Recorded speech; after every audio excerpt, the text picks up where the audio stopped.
So ayun nga guys, no, dumating na nga yung in-order kong cup dito sa TikTok. Sobrang ganda niya guys. Bali papakita ko sa inyo ha.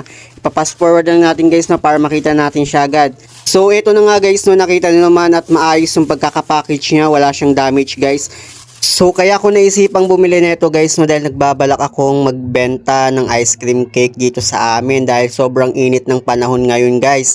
At alam kong mabentang mabenta na yung mga malalamig kagaya ng ice cream. Bali ganito nga pala guys, no, yung magiging hitsura niya kapag nilagyan mo nga siya ng takip. Sobrang ganda 'di ba guys, no? At ito na nga guys yung result ng pagkakagawa ko ng ice cream. O 'di ba, sobrang latina. Lagyan mo lang siya ng sticker sa gitna para mas magmukha siyang presentable.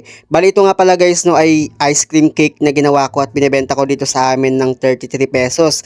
Pero nakadepende pa rin guys, no, sa area nyo kung magkano siya ibebenta. Basta ako guys, no, kumikita ako dito ng almost 500 pesos. Kaya kung nagbabalak ka rin bumili nito guys, no, ilalagay ko lang dyan sa may yellow basket. So ano pang hinihintay nyo? Check out na!